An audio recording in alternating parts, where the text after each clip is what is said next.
Espíritu Santo mora en nosotros.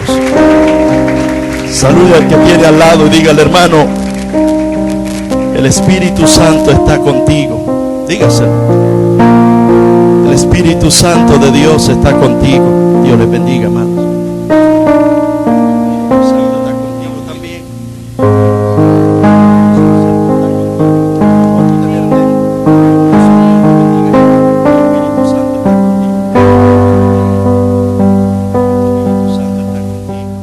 Gloria a Dios. Gloria al Señor. Si algo nos permite vivir en esperanza, amados, es entender que el Espíritu Santo de Dios está con nosotros. Y una de las realmente convicción, certeza que podemos tener, la certidumbre que usted y yo podemos tener, es que no estamos solos. Dígale al que tiene al lado: hermano, tú no estás solo.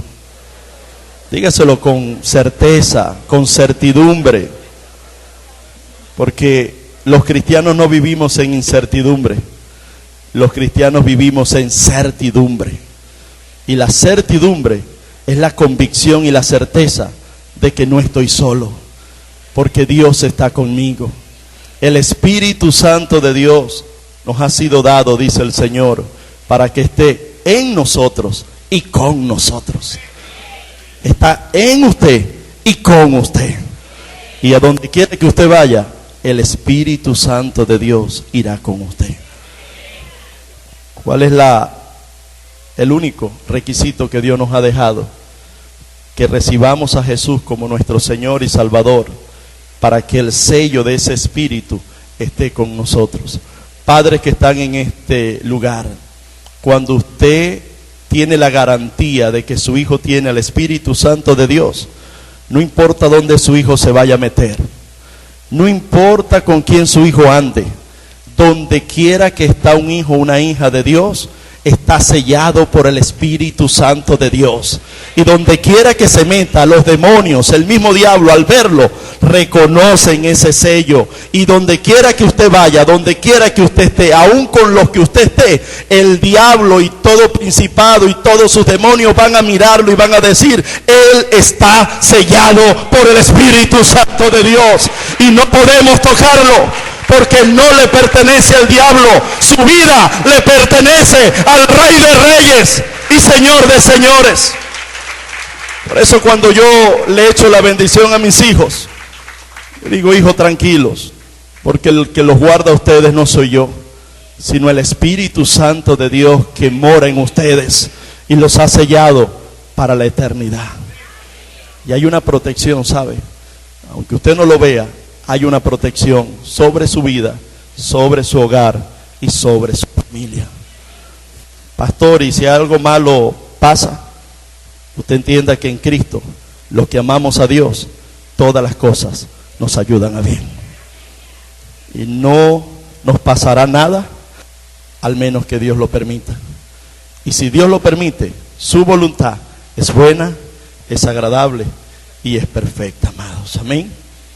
Yo quiero hoy, en el marco de lo que se celebra a nivel mundial, amados, entendemos que muchos celebran esta semana, la Semana Santa, y verdaderamente muchos esperan este mes para celebrar lo que todos hemos llamado, aquellos que realmente confesamos la fe y nuestra confianza y nuestra convicción, certeza de lo que creemos en nuestro Señor Jesucristo.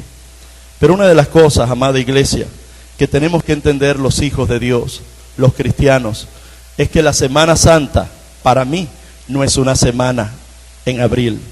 La Semana Santa para un hijo, una hija de Dios, deben ser todas las semanas del año.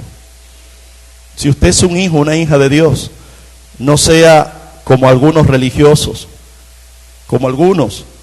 Realmente yo vengo de una religión católica. Todos venimos posiblemente de una religión católica donde nos inculcaron desde niños que celebrábamos una semana mayor o una Semana Santa. Y verdaderamente, amada iglesia, la Semana Santa para el cristiano, para los hijos de Dios, deben ser todas las semanas. Todos los días de mi vida estoy llamado a santificarme y dar lo mejor para el Señor. Es verdad, no es que ya lo haya alcanzado todo, pero una cosa hago, olvidando ciertamente lo que queda atrás, debemos extendernos a lo que está por delante. Y debemos entender que el que comenzó la buena obra en nosotros, la está perfeccionando, amada iglesia. Y una de las cosas que quiero hoy, verdaderamente, amados, es entender que esta semana, para muchos, algunos toman la Semana Santa para realmente, aprovechar esos días y hacer cosas que cotidianamente no hacen. Otros toman la Semana Santa para beber más, emborracharse más y para festejar más. Otros toman la Semana Santa y no sé a usted, pero quizás a alguno se le viene en mente playita. Quizás hoy en día, como hay una crisis en Venezuela, posiblemente ya no es como antes. Pero antes, cuando la cosa estaba mejor que ahora, porque yo no sé, pero la crisis está afuera. En la iglesia de nuestro Señor Jesucristo, esto está bueno, pero se va a poner mejor. Dentro de la iglesia no hay crisis, ¿sabe? Porque el dueño del oro y de la plata es nuestro Señor y nuestro Salvador. Y usted y yo somos herederos y coherederos de Cristo, amados. Pero muchos, cuando le hablan de Semana Santa, realmente toman la Semana Santa aún como un hecho histórico. Y es ahí cuando les da por ver la película de la Pasión de Cristo. No ve la película en todo el año, la ves en esa semana. Es ahí cuando le da por leer la Biblia. No lee la Biblia en todo el año, la lees esa semana. No le da por compartir en familia, en su casa, no lo hace en todo el año, lo hace esa semana. Y eso es religión, ¿sabe? Los que caen en eso, y pongo mi ejemplo, yo también vengo de ahí.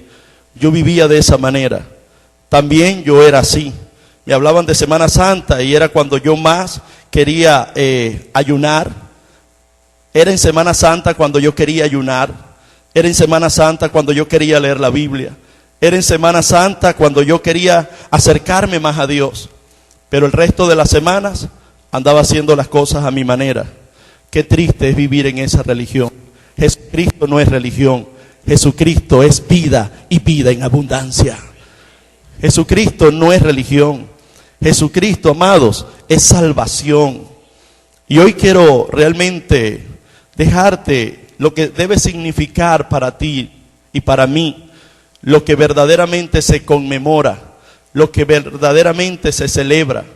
¿Qué representa para nosotros lo que religiosamente para muchos se celebra esta semana? ¿Qué debe representar para un hijo, una hija de Dios? Verdaderamente lo que ocurrió hace más de 2000 años, históricamente hablando. Porque podemos ver ese acontecimiento como un acontecimiento histórico. Y no está mal que usted vea lo que ocurrió como un acontecimiento histórico. Pero va mucho más allá de eso, ¿sabe? Muchos recuerdan lo que vivió Jesús humanamente en esta tierra como un hecho histórico. Otros se ponen como investigadores. Otros se ponen legalistas. Otros realmente se ponen como esos investigadores que dicen, ay, si hubiese existido en aquel entonces la tecnología, hubiese estado más avanzada y hubiesen cámaras como las hay hoy en día, hubiésemos puesto una camarita ahí en la tumba y se hubiese grabado todo y no hubiese tanta duda y tanta confusión. Están pendientes de lo que ellos creen y de lo que ellos realmente dominan en ese aspecto. Otros ven lo que se celebra como algo legalista.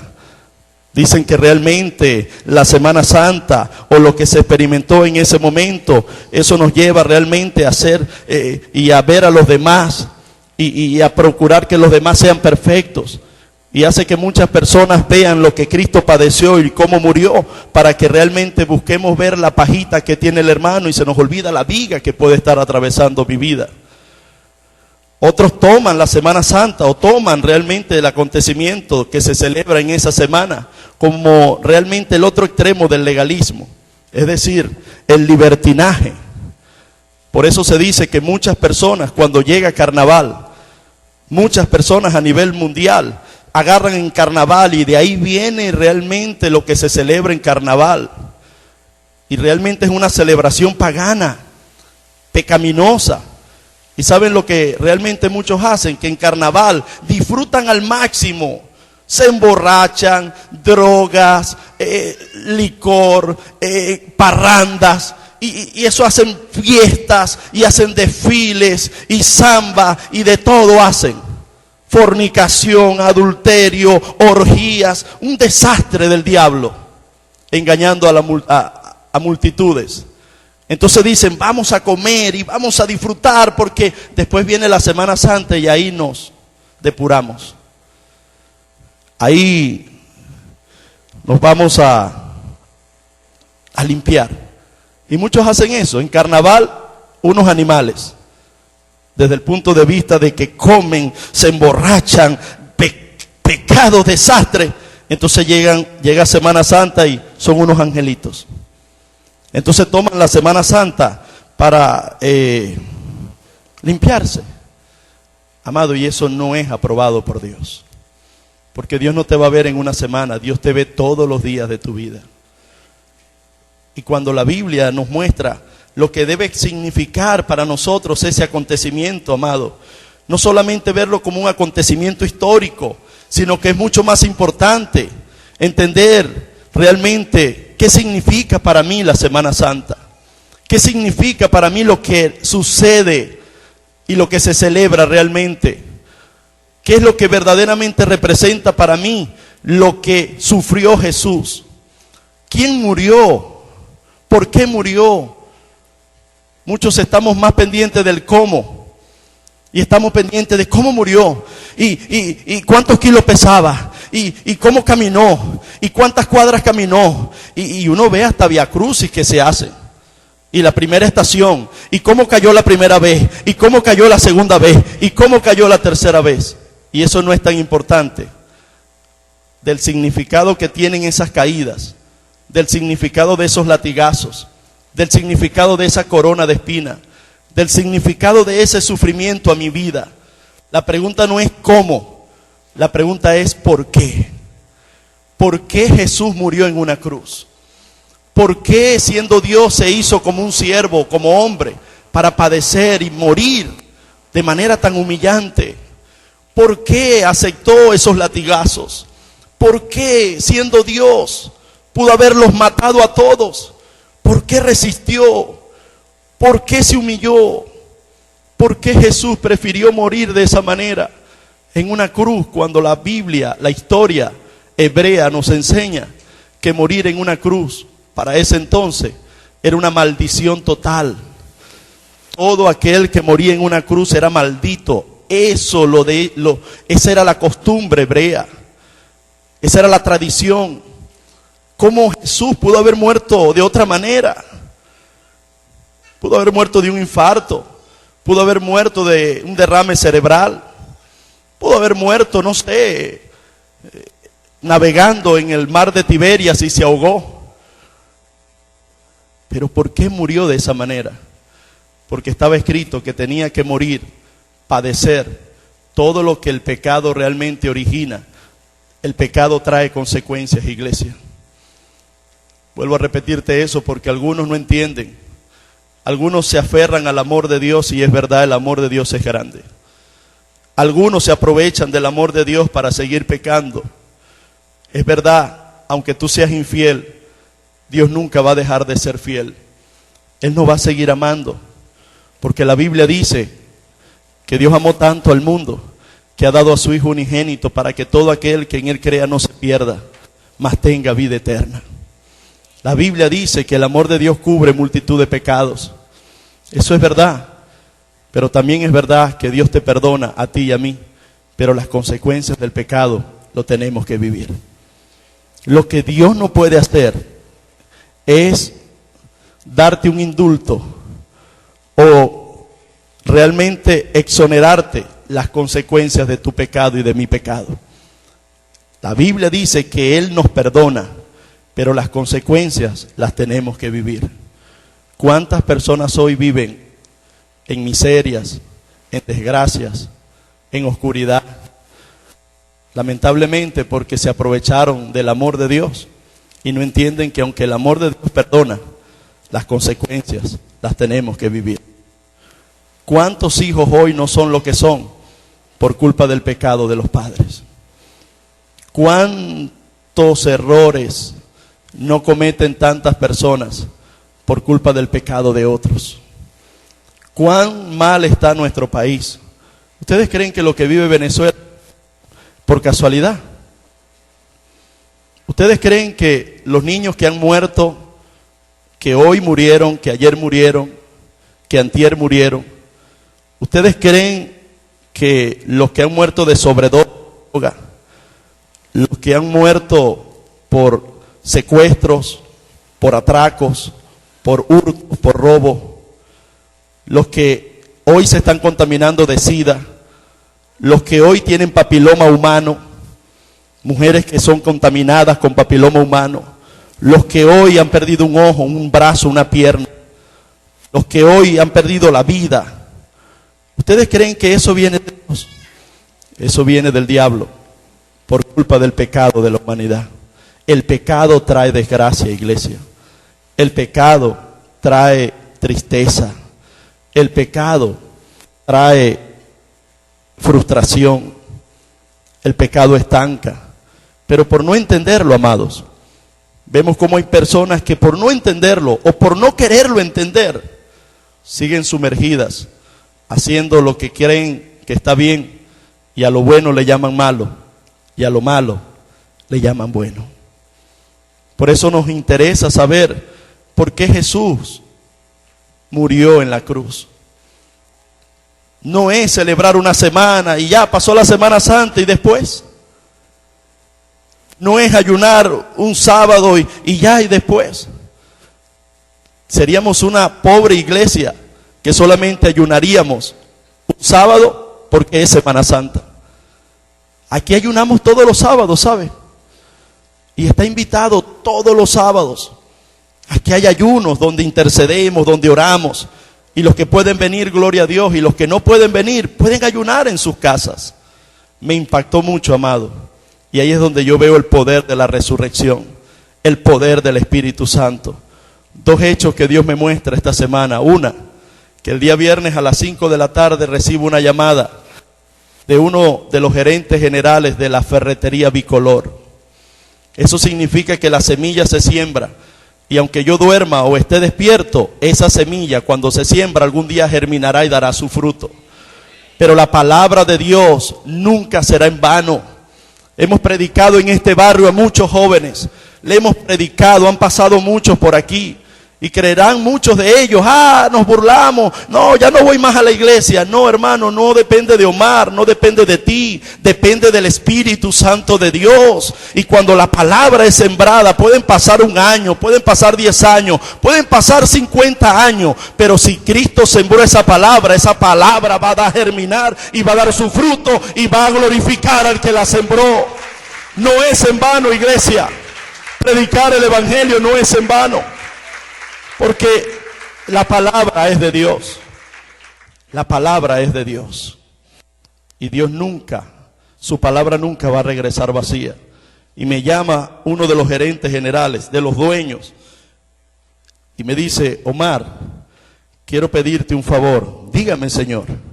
Quiero pedirte que te encargues de preparar las actividades. Yo voy a poner la sopa para después de cada día, al final de la tarde.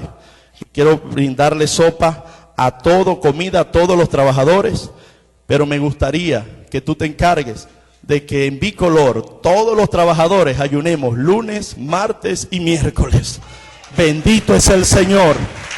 A su nombre sea la gloria. Porque entendí, amado, amada iglesia, toda rodilla se inclinará y toda boca confesará que Jesucristo es el Rey de Reyes y Señor de Señores, en los cielos, en la tierra y debajo de la tierra. Pero eso me impactó el viernes. Pero hoy domingo me vine a la casa del Señor.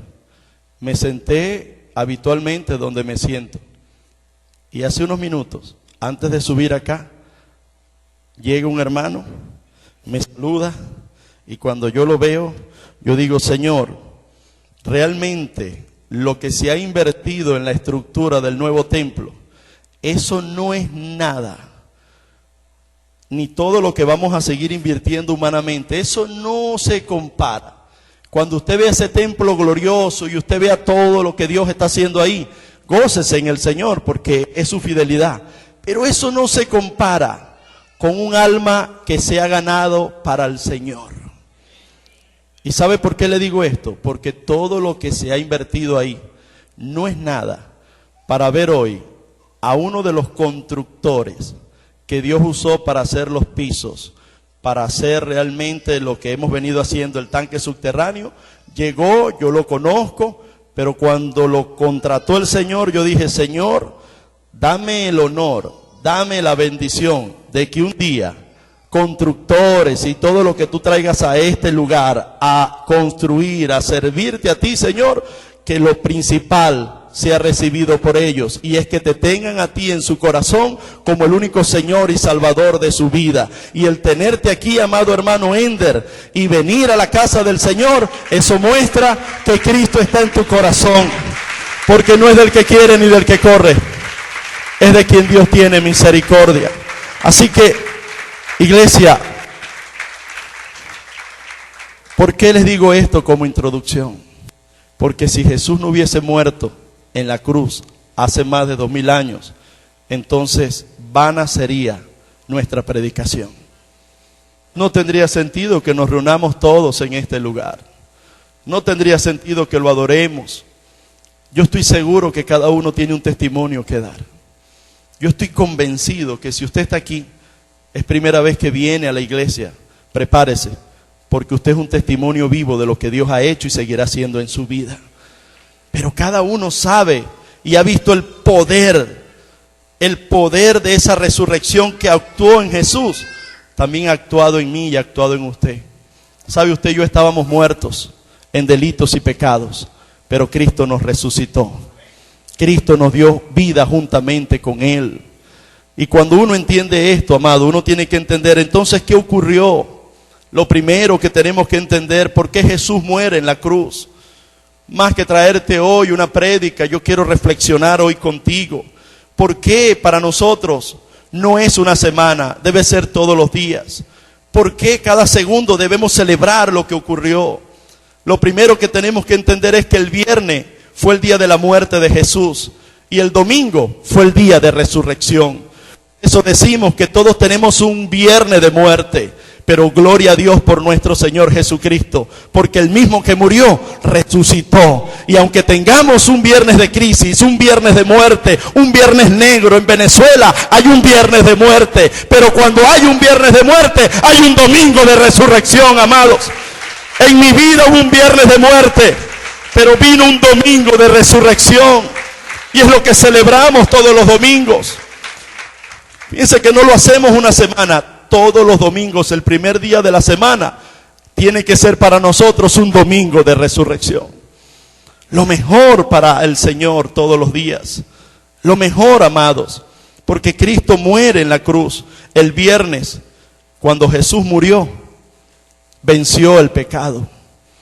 El domingo, cuando Jesús resucitó, venció la muerte y el imperio de la muerte. ¿Qué quiere decir esto, amados? Que si Jesús no hubiese resucitado el domingo, entonces todo lo que aquí está escrito no tendría sentido.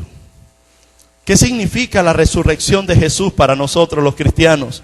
Que es el único que tiene la tumba vacía, que es el único que venció la muerte y es el único que nos ha dado esa misma vida a todos los que realmente hemos creído en Él.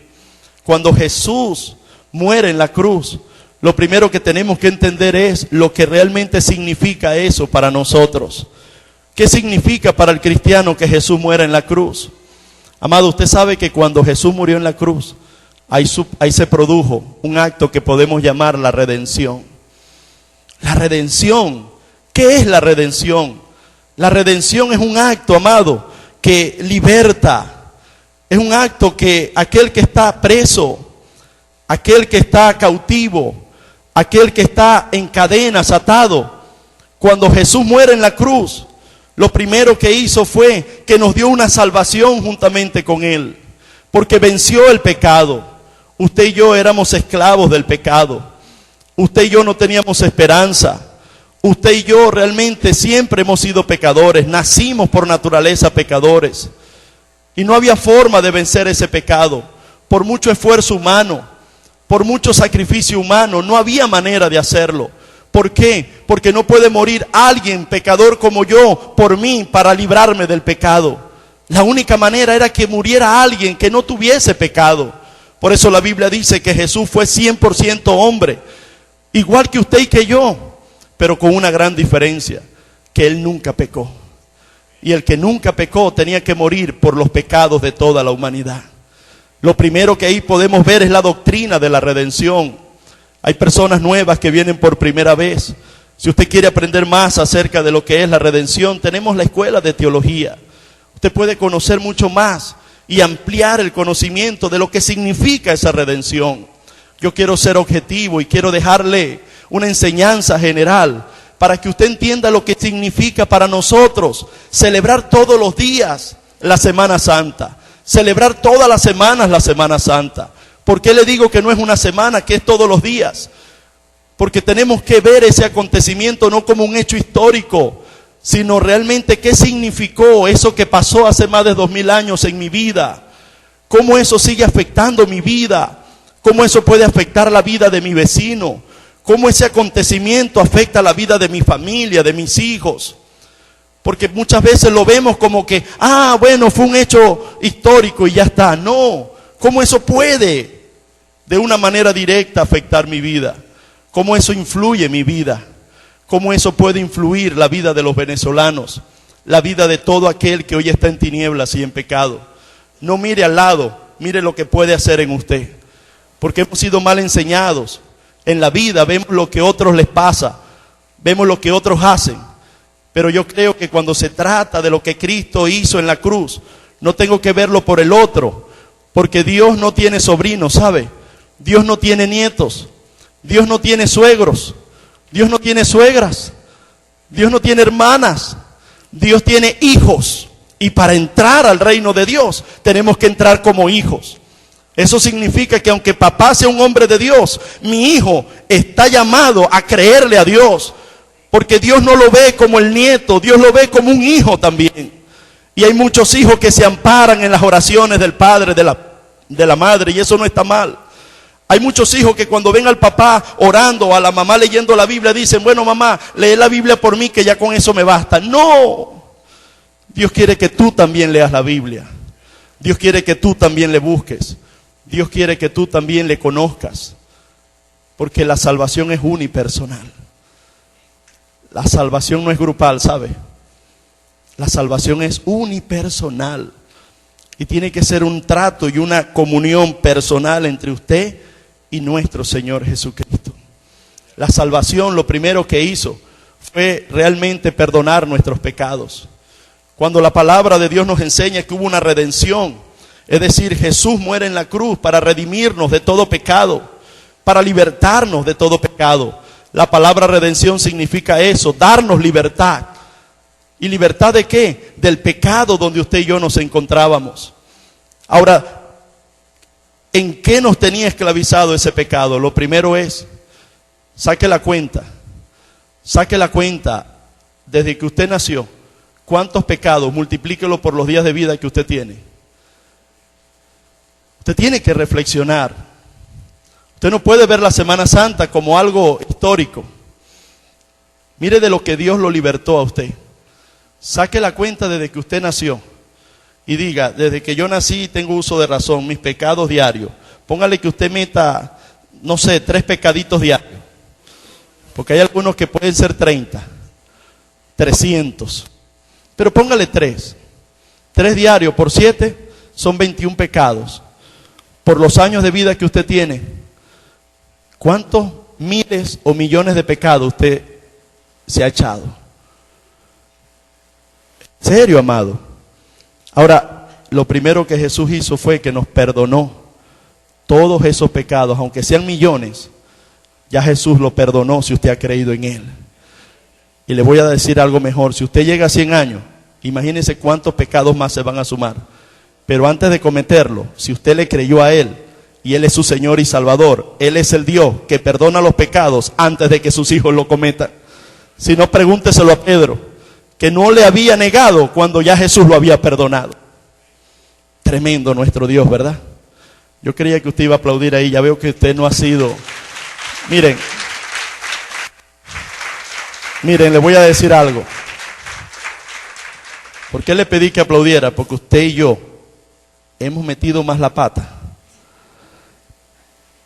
Usted sabe lo que dice la Biblia, que la paga del pecado es muerte, pero la dádiva de Dios es vida eterna en Cristo Jesús.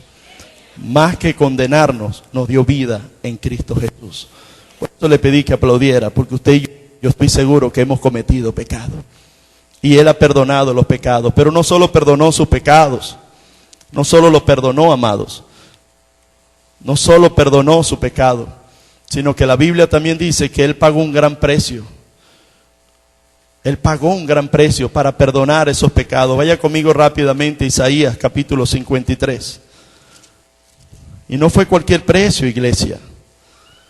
Miren lo que dice: ¿quién ha creído a nuestro anuncio? ¿Y sobre quién se ha manifestado el brazo de Jehová? Subirá cual renuevo delante de Él, y como raíz de tierra seca. No hay parecer en Él, ni hermosura le veremos, mas sin atractivo para que le deseamos. Despreciado y desechado entre los hombres, varón de dolores, experimentado en quebranto, y como que escondimos de Él el rostro. Fue menospreciado y no lo estimamos. Ciertamente llevó Él nuestras enfermedades y sufrió nuestros dolores, y nosotros le tuvimos por azotado, por herido de Dios y abatido. Mas Él herido fue por nuestras rebeliones, molido por nuestros pecados. El castigo de nuestra paz fue sobre Él, y por su llaga fuimos nosotros curados.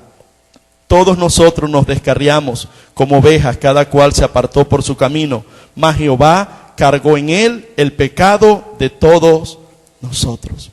¿Usted cree que esto es para recordarlo una semana al año? Esto es para recordarlo todos los días de mi vida. Él cargó mis pecados. Él se hizo maldición para hacerme a mí bendición. Él padeció por amor a mí.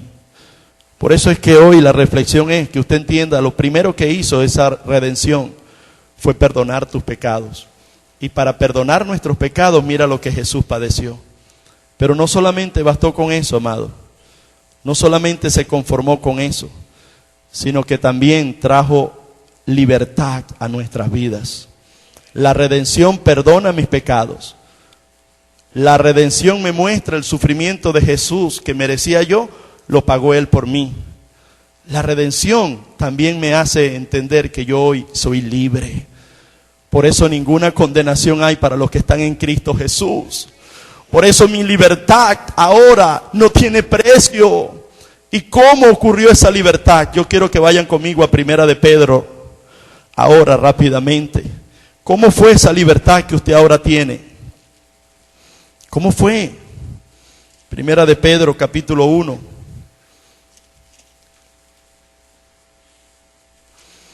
¿Cómo fue esa libertad? Verso 18.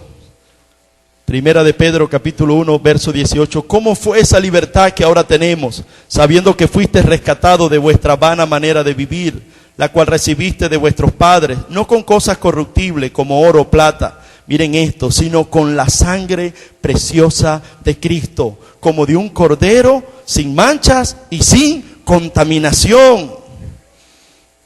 Mi libertad no la tiene un hombre. Mi libertad y tu libertad en Cristo no fue con cosas perecederas. Tú vales mucho en el nombre de Jesús. Tu libertad, por eso cuando la Biblia dice el gozo del Señor es mi fortaleza, yo me gozo en el Señor aún en mis crisis, en mis problemas, en mis necesidades. Mi libertad me hace cantar donde quiera que esté. Mi libertad me hace adorar donde quiera que esté. Mi libertad me hace proclamar a aquel que me libertó, porque esa libertad no costó oro ni plata, costó la sangre preciosa de mi Señor Jesucristo. Tengo libertad. Él cambió mi lamento en baile. Él cambió mi tristeza en gozo. Amado, yo no sé cómo hay personas que en Cristo siguen encarceladas, cuando ya Cristo pagó y te dio libertad. Yo no sé por qué hay personas que siguen peleando con el diablo. Y usted no tiene que pelear, ya Cristo peleó por usted. Ya Cristo venció por usted. Usted lo que tiene que es someterse a Dios, resistir al diablo, que es otra cosa, y Él huirá de vosotros. Usted y yo no estamos llamados a pelear con nadie, ¿sabe? Porque Jehová peleará por nosotros y nosotros estaremos tranquilos. Usted y yo estamos llamados a someternos a Dios, resistir al diablo, y Él tiene que huir de los hijos de Dios.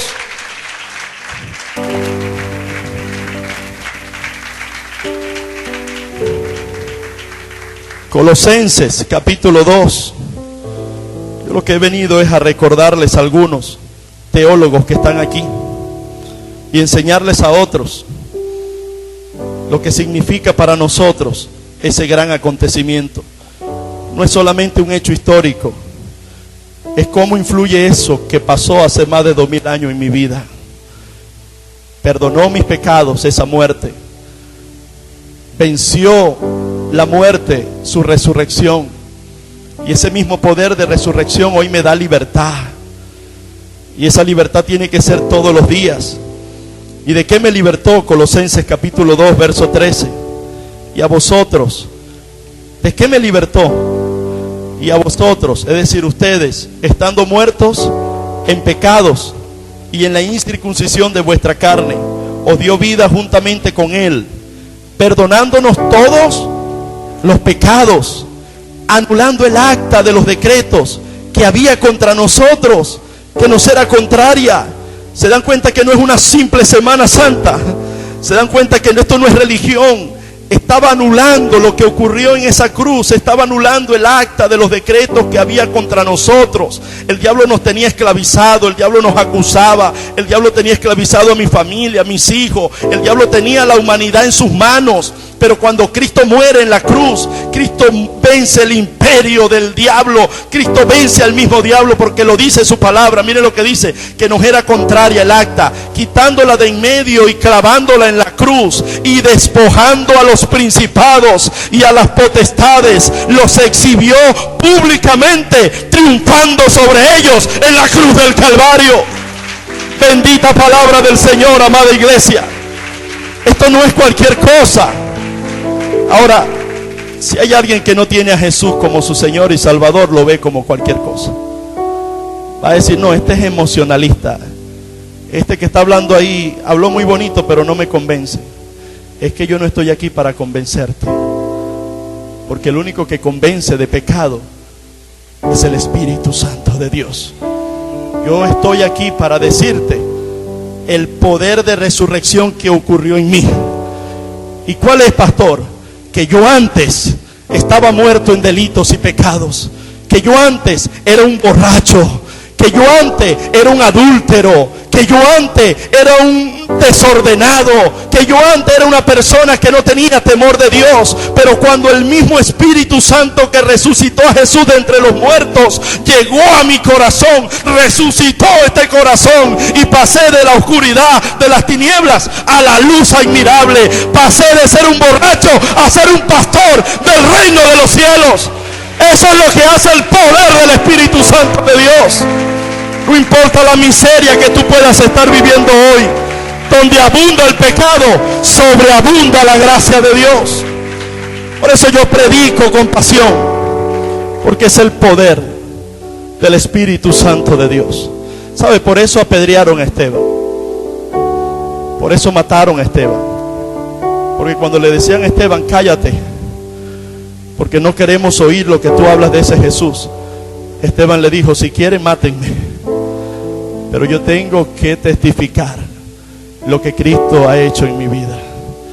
Con esto no te quiero decir que grites como yo, porque tú tienes la manera única, y ahí puedo ver yo el poder de resurrección en ti también.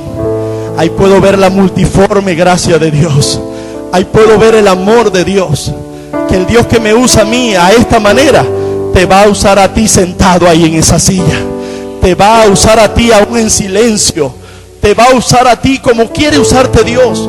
Pero lo que sí no podemos evitar, usted y yo, es darle la gloria a Dios. Porque no es con ejército ni con fuerza, es con el Santo Espíritu del Señor, amados. Es con el Santo Espíritu del Señor. No es una semana, iglesia. ¿Qué significa eso para tu vida? ¿Qué representa para ti esa muerte y esa resurrección? Tú no puedes venir el día de mañana. Va a pasar esta semana. ¿Y después qué? Después tenemos que seguir celebrando la cena del Señor. Después tenemos que seguir congregándonos. Después tenemos que seguir adorando al Señor. Porque todos los días, el poder de resurrección actúa en nosotros. Pero Él no se conformó con libertarte, con perdonar tus pecados. Él fue más allá. Dígale al que tiene a su lado: hermano, Dios siempre va más allá. En serio, dígaselo, pero en serio, dígale: hermano, en serio, Dios siempre va a ir más allá. Usted a veces cree que porque ya Dios le dio esa bendición, ya se conformó. No, Dios siempre va más allá.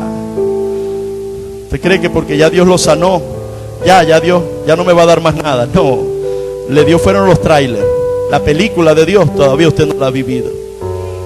Porque lo mejor de Dios está por venir para su vida. Yo que se lo digo, lo mejor está por venir.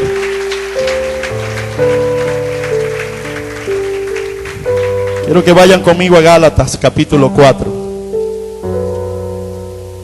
Y he venido a enseñarles,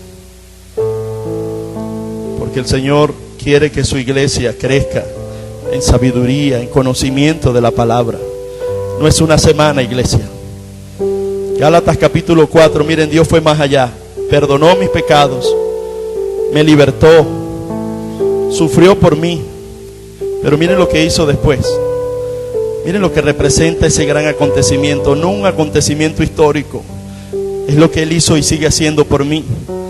Gálatas capítulo 4, verso 4 dice: pero cuando vino el cumplimiento del tiempo, Dios envió a su Hijo, nacido de mujer y nacido bajo la ley, para que redimiese a los que estaban bajo la ley, a fin de que recibiéramos la adopción de hijos.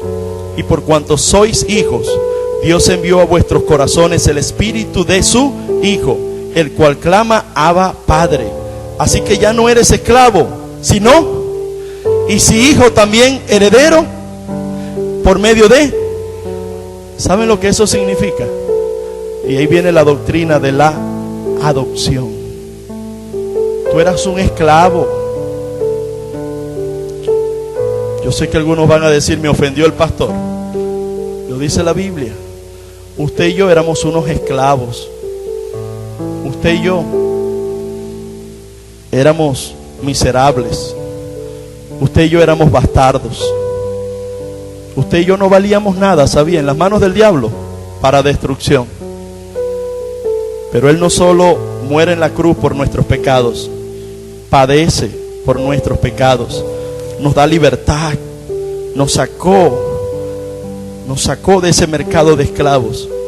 Y nos pudo haber dejado ya así. Bueno, ya eres libre, haz con tu vida lo que tú quieres. No, ahora nos hizo partícipe de su familia. Él vino y nos dijo: yo los he libertado, pero ahora quiero que sean mi familia. Y nos adoptó. ¿Y saben cómo nos adoptó? Como hijos. Y cuando un hijo es adoptado,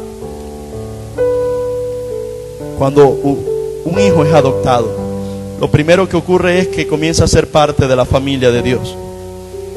A un hijo se le otorgan todos los derechos y privilegios dentro de su nueva familia. ¿Es o no es, abogados que están acá? Cuando un hijo es adoptado, se le otorgan todos los derechos y privilegios, aún de los hijos sanguíneos, los mismos derechos. Pero también la adopción es comenzar una nueva vida sin deuda, sin responsabilidades de su familia anterior. Una persona que es adoptada puede venir de un hogar caótico, puede venir de un hogar con traumas, con deudas, pero cuando el Señor lo adoptó y lo coloca como hijo, Su muerte nos coloca como hijos. Su redención nos coloca como hijos. Todas las deudas de mi pasado fueron canceladas por mi Señor Jesucristo. Y ahora lo que tengo es una herencia en Cristo Jesús. Usted y yo somos herederos del Padre y coherederos de Cristo. Usted y yo éramos pobres, pero ahora en Cristo somos ricos. Usted y yo éramos fracasados, pero ahora en Cristo somos más que vencedores. Usted y yo estábamos muertos, pero ahora en Cristo tenemos vida y vida eterna con Él. Usted y yo estamos llenos de ese amor. Usted y yo estábamos solos, ahora en Cristo no estamos solos. Usted y yo éramos miserables, ahora en Cristo somos siervos, testigos de nuestro Señor Jesucristo. Sin embargo, Él siempre va más allá. Se pudo haber quedado ahí. Miren todo lo que ocurrió hace más de 2000 años. Y mucha gente cree que con una película ya vio la película, ya es santo, ya. No, amado. Que con un ayuno ya. No, amados. Perdonó mis pecados. Sufrió por mí. Me dio libertad. Me adoptó como hijo. Quiero que vayan conmigo y con esto termino. Filipenses. El apóstol Pablo, tremendo el apóstol Pablo.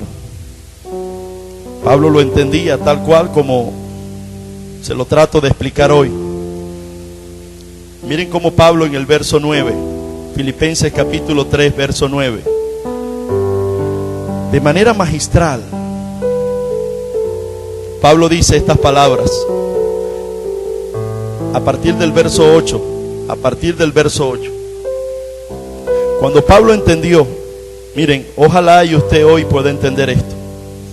Cuando Pablo entendió que estaba muerto, cuando Pablo entendió que Jesús muere en la cruz por sus pecados, cuando Pablo entiende de que Jesús no solo muere en la cruz por sus pecados, sino que Jesús padeció por él, Pablo comienza a comprender ese sacrificio. Pablo dice, ya va, yo estaba persiguiendo la ley. Yo creía que estaba bien con Dios, pero yo era sumergido en la ley. Y la ley, lo que es un espejo del carácter de Dios. La ley es un espejo del carácter de Dios. Pero ese espejo a la vez muestra el carácter y la santidad de Dios. Esta palabra muestra el carácter y la santidad de Dios. Es un espejo que lo muestra. Espejo no es. Pero a la vez ese espejo refleja mi pecado, mi inmundicia. Cuando uno lee la Biblia, uno se da cuenta de lo santo. Uno se da cuenta que Dios es un Dios de reverencia, un Dios de orden, un Dios de amor, de paz, de santidad, de misericordia. Pero a la vez uno se da cuenta que uno es todo lo contrario. Que uno es pecador. Que uno muchas veces no tiene misericordia. Que uno es insensible. Que uno chismea. Que uno critica.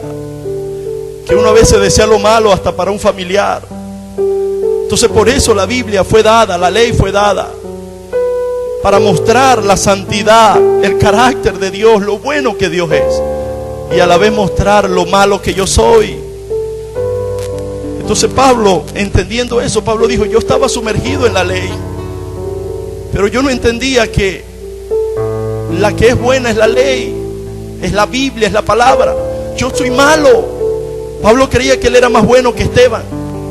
Por eso mataba a los cristianos y se los echaba a los leones, porque Pablo creía que él era el bueno.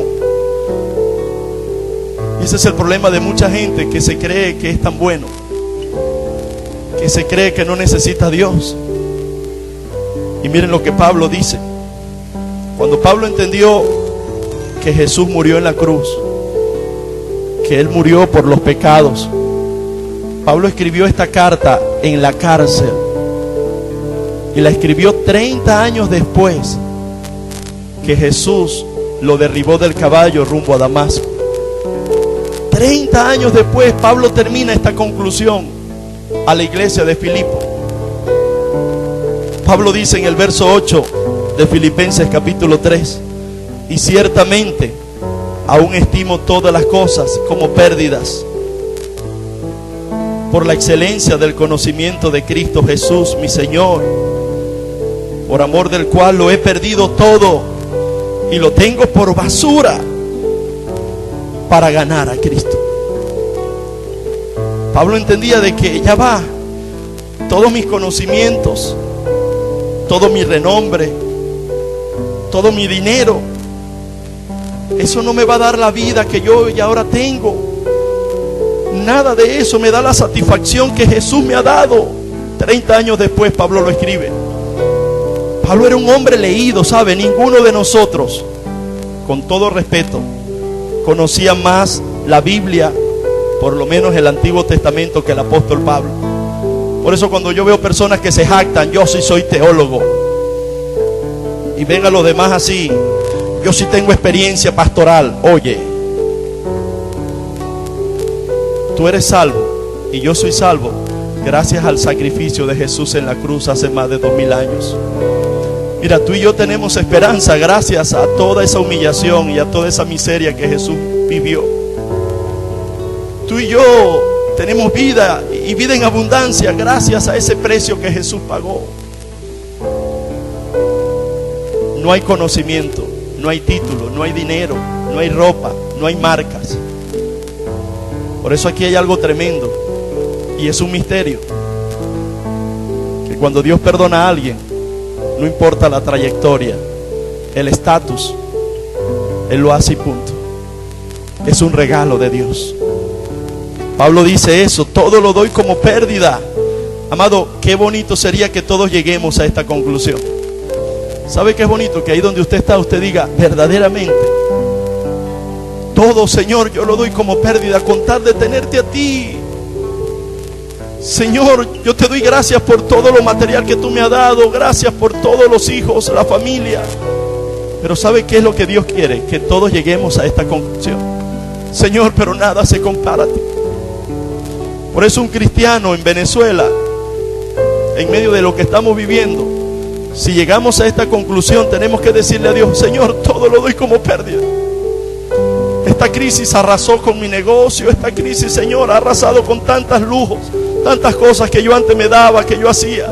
Pero aprendí algo en medio de esta crisis: nada de eso era más importante que tú.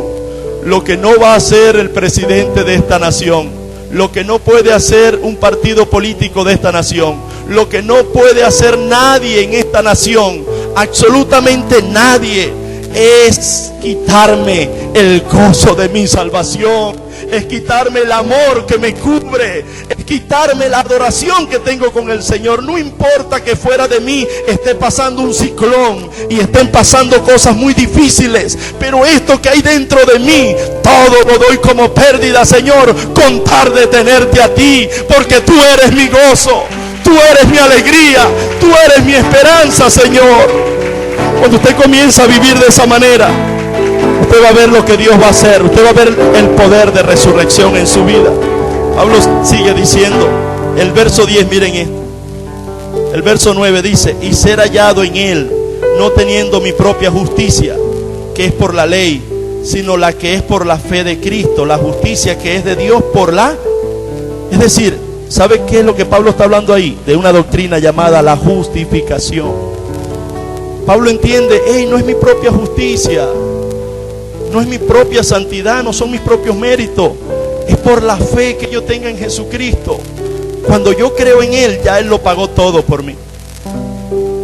Y así se va a llamar el mensaje del domingo que viene: Tetelestai, que significa consumado es. Ya Él lo pagó todo, iglesia. Usted no tiene que pagar nada, ni alguien tiene que pagarlo por usted. Ya Él lo pagó todo. Y si usted le cree a Él, Él lo va a restaurar, Él lo va a salvar, Él le va a dar vida y vida en abundancia. Y termina Pablo de manera magistral en el verso 10. En el verso 9 habla de la justificación. En el verso 10 habla de la santificación. Miren lo que es la santificación verdadera. a fin de conocerle y el poder de su resurrección y la participación de sus padecimientos, llegando a ser semejante a él en su... Algunos quieren experimentar el poder de Dios en su vida, pero no quieren padecer. Y para que usted viva el poder de resurrección, ¿qué es el poder de resurrección? El mismo poder que resucitó a Jesús de entre los muertos.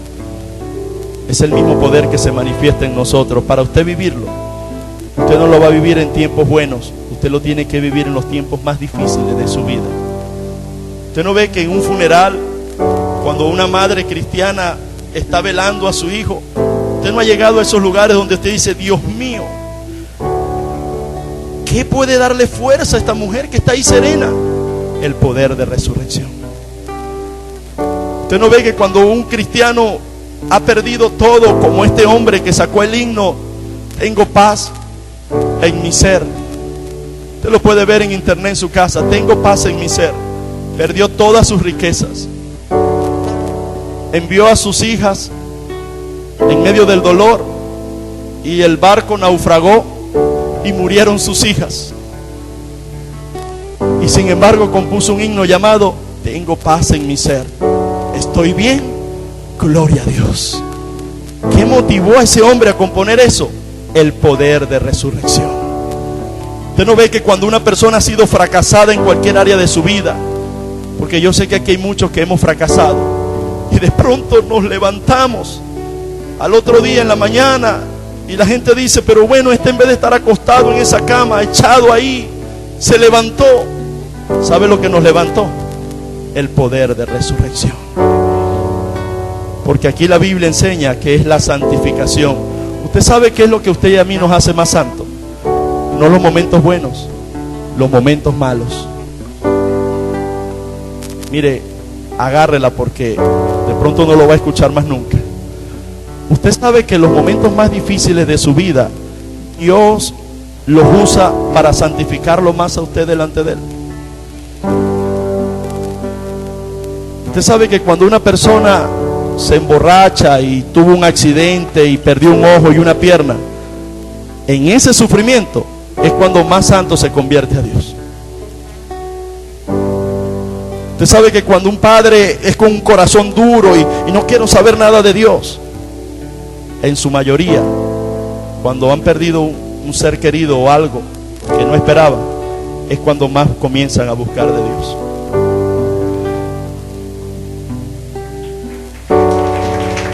Gloria a Dios. Gloria a Dios.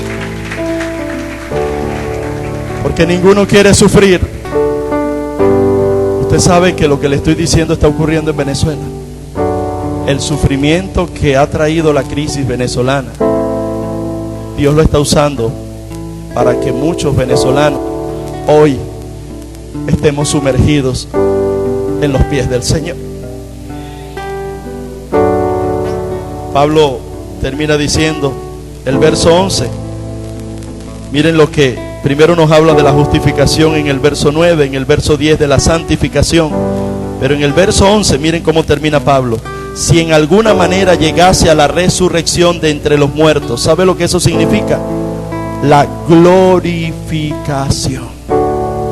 Lo que Pablo está diciendo es: cuando yo conocí lo que Jesús hizo en la cruz por mí, ahora todo lo que tengo lo doy como pérdida con tal de tenerlo a Él. Porque a mí nadie me ha amado más como Jesús me amó. Porque a mí nadie me ha perdonado pecados como Jesús me los perdonó. Porque a mí nadie me ha dado esta libertad como la que Jesús me dio. Pero Pablo sigue diciendo: y aún en mis padecimientos yo puedo ver la gloria de Dios en mi vida. Porque mis padecimientos me han hecho acercarme más a Él y me han santificado más. Pero Pablo va más allá y habla de la gloriosa resurrección que Él también va a tener un día. ¿Saben por qué a Pablo no le importó ir a ser decapitado? Porque Pablo sabía que tenía una resurrección asegurada.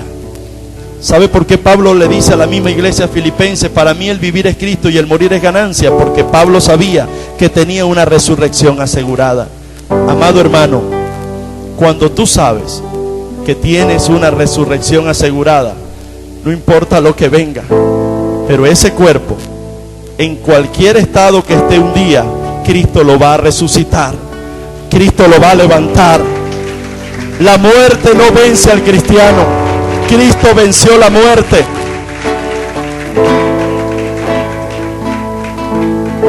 Segunda de Corintios capítulo 4, verso 15. Porque todas estas cosas padecemos por amor a vosotros, para que abundando la gracia por medio de muchos, la acción de gracia sobreabunde para gloria de Dios. Por tanto, no desmayamos, antes, aunque nuestro hombre exterior se va desgastando, el interior no obstante se renueva de día en día, porque esta leve tribulación momentánea produce en nosotros un cada vez y más excelente peso de gloria, no mirando nosotros las cosas que se ven, sino las que no se ven, pues las cosas que se ven son temporales, pero las que no se ven son eternas. Lo que Pablo está diciendo es que toda aflicción, que toda situación que usted y yo podamos vivir, tenemos que verla siempre reflejada en lo que ocurrió hace más de 2000 años. ¿Usted va a celebrar una semana o usted va a experimentar todos los días el poder de la resurrección que actúa en usted? Y yo quiero hablarle a aquellos que hoy nos visitan por primera vez. Yo estoy seguro que fue Dios el que te trajo en esta mañana. Y yo quiero decirte que el poder de resurrección hoy está vigente para ti. Porque el poder del Espíritu Santo puede resucitar tu vida. Pero también le quiero hablar a aquellos que veían la Semana Santa como una semana y ya, como un acto, un acontecimiento histórico. ¿Sabe? Si usted no ha experimentado el poder de resurrección, usted no sabe de lo que se está perdiendo. Todos los días usted tiene que ver ese poder actuar en su vida, porque es un poder sobrenatural, no es natural. Hay personas que tienen deudas impagables. El poder de resurrección puede pagar esas deudas, ¿sabe? Hay personas que tienen enfermedades ahí donde están. Si usted le cree a Dios, el poder de resurrección puede sanar esa enfermedad y esa herida. El problema es que no le ha creído, lo ha visto como una religión. Y Jesús no es religión. Jesús es poder, es vida.